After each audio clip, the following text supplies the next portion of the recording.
Yes. तो ये complex reaction है, रेट सिर्फ NO2 पर डिपेंड कर रहा है, जैसा कि क्वेश्चन में कहा गया, हम नहीं कह रहे हैं। और मैं अगर CO को लिखूंगा उसकी पावर 0 होगी, इसका मतलब रेट पर डिपेंड। और रेट अगर CO पर डिपेंड नहीं कर रहा है, it means it doesn't involve in RDS step. इस स्लोएस्ट स्टेप में ये इन्वॉल्व नहीं होगा, इसलिए आंसर 0 आएगा इसके मॉलिक्यूल। और वैसे अगर हम प्रिडिक्ट करें कि इसका मैकेनिज्म क्या होगा, तो NO2 plus NO2 slowest step बन रहा होगा, NO3 प्लस NO, ये स्लो स्टेप होगा, ठीक है। और ये फिर NO3 क्या कर रहा होगा, डिवाइड हो रहा होगा NO2 प्लस नेसेंट ऑक्सीजन में, ये कोई फास्ट स्टेप होगा। ये नेसेंट O के साथ रिएक्ट करके CO2 बना रहा होगा, और ये भी कोई फास्ट स्टेप होगा। और तीनों को अगर हम ऐड कर देंगे तो 2 NO2 यहाँ पर हैं, 1 NO2 यहाँ है, ये क्या हो जाएगा, कैंसिल आउट। ये NO3 कैंसिल आउट, ठीक है। और ये O कैंसिल आउट, यानी कि एक NO2, एक CO, एक NO और एक CO2। तो रिज़ल्ट में NO2 CO gives CO2 plus NO। इस तरह से फाइनल प्रोसेस बन रहा होगा। तो ऐसा कुछ रहा होगा मैकेनिज्म की अगर हम बात करें तो, ठीक है। चलिए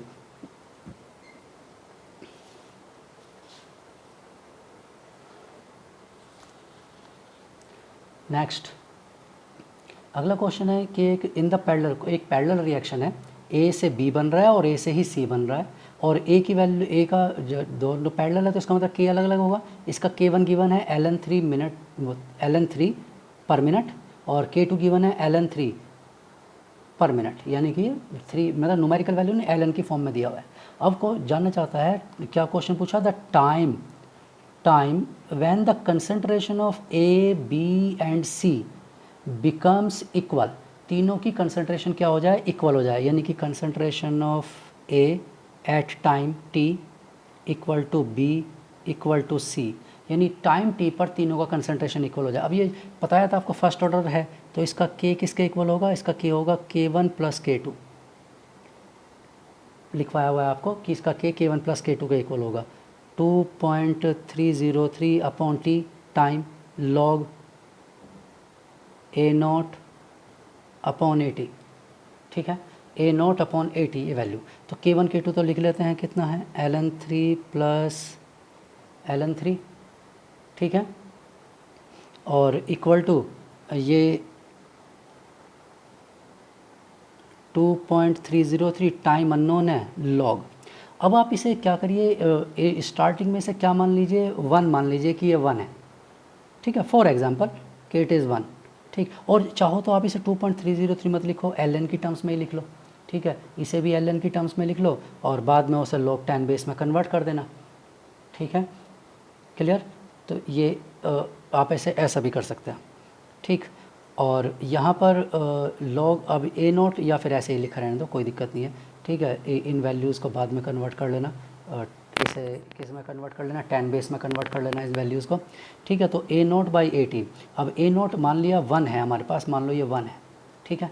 तो अब कि इस ऐसे टाइम पर जब ये A, B और C तीनों इक्वल होंगे, यानी इसका remaining amount at time t जो होगा, ये प्रोड्यूस अमाउंट और ये प्रोड्यूस अमाउंट, और डिवाइड A को ही होना, 1 को ही 3 पार्ट में डिवाइड होना और तीनों इक्वल होना चाहिए। तो क्या हो जाएगा, 1/3 1/3 1/3, यानी कि तीनों पार्ट क्या हो जाएंगे, 1/3 1/3 और 1/3 तीनों पार्ट हैं, ठीक है, क्लियर। तो मैं यहाँ पर इसे ln की फॉर्म में भी लिख देता हूँ, आप इसे देख लेना, K1 plus K2 equal to 1 upon T ln A0 by A2, आपको जो भी सुटेबल लगे इसमें, ln3 प्लस ln3, ठीक है।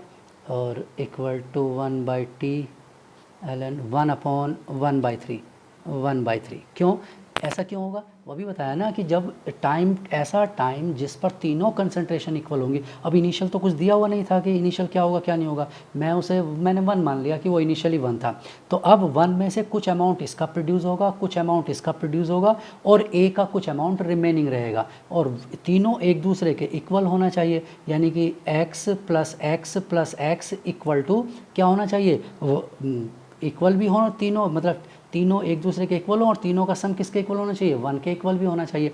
तो 3x इक्वल टू 1 होगा, ठीक है। मान लो ये x बचा हुआ है, ये x प्रोड्यूस हुआ, ये x प्रोड्यूस हुआ, ठीक है, और ये x बचा हुआ है, ठीक है। तो इसका मतलब है कि और तीनों की वैल्यू इक्वल होनी चाहिए, ठीक। तो उससे आपको क्या आ जाएगा, इसकी वैल्यू सॉल्व हो जाएगी। किसकी वैल्यू, कि वो कितना अमाउंट वहाँ पर उस टाइम पर, तो वो 1/3 अमाउंट ही बचा होगा उसका, 1/3 ये 1/3 वो 1/3 वो, ठीक है। तो 1/3 अमाउंट इसमें ये हो गया, ठीक। तो 1/3 अब इसकी वैल्यू को पुट कर लेंगे, ये हो जाएगा, ये भी ln3 हो जाएगा, ठीक है। तो यहाँ से टाइम आ जाएगा, ठीक। टाइम को सॉल्व कर लेना, टाइम को जब सॉल्व करेंगे तो इसका आंसर 30 सेकंड आएगा, ठीक है। अब आप कहेंगे 30 सेकंड क्यों आएगा, क्योंकि ये यहाँ पर है मिनट्स में, ठीक है, मिनट्स, यानी कि यहाँ पर आंसर हाफ आने वाला है, हाफ आंसर आएगा यहाँ पर, ठीक है, हाफ आंसर, यानी कि टाइम इक्वल टू हाफ आएगा, जो कि मिनट्स होगा, यानी कि 30 सेकंड, ठीक है। यहाँ से भी वही होगा, टी हाफ ही मिनट आएगा। आप कोई सा भी सॉल्व करें, किसी भी तरीके से, इस तरीके से सॉल्व करें या इस तरीके से सॉल्व करें, ठीक है। तो यहाँ पर वैल्यू क्या होगी, ये आने वाली है, ठीक है, हाफ ही आने वाली है, ठीक। क्यों, क्योंकि सिंपल है ना, ये तो पता ही होगा ना, प्लस में ln3 प्लस इसका क्या मीनिंग है, इसका मीनिंग है कि ये मल्टीप्लाई में है ना, मतलब 3 × 3 यानी 3⁻², यानी कि हम इसे लिख सकते हैं 3/2, ठीक, 1/t ln3, या इसे लिख सकते हैं 2 ln3 1/3 ln3। तो ऑब्वियसली t इक्वल टू 1/2, 2 इधर और 2 इधर, मतलब t इधर और 2 इधर, तो 1/2 ही आएगा, 1/2 मिनट, 1/2 मिनट मतलब मीन्स इसका मीनिंग क्या हुआ, 1/2 मिनट का मीनिंग क्या हुआ, 30 सेकंड, तो 30 सेकंड आंसर, ठीक है। तो इस तरह से ये केमिकल काइनेटिक्स के क्वेश्चंस हैं, ठीक। आप और सॉल्व करिए क्वेश्चंस, और मोस्ट प्रोबेबली मैं आज आपके क्वेश्चन प्रिपेयर करूँगा, कल या परसों आपको, कल है फ्राइडे, सैटरडे आपको एक वो मिल जाएगा, टेस्ट मिल जाएगा प्रैक्टिस के लिए, ठीक है। और उसे ट्राई करना, मैं उसके आंसर की बाद में भेज दूंगा 1 आवर, आफ्टर 1 आवर, ठीक। तो ट्राई करिए, तब तक प्रिपेयर करो, अच्छे से तैयार करो चैप्टर को। और अभी ऑर्गेनिक का भी डिस्कस करेंगे अभी, ठीक है। तो इसके बाद वाला जो वीडियो होगा उसमें ऑर्गेनिक के कुछ क्वेश्चंस डिस्कस करेंगे, ठीक है। Okay, good day.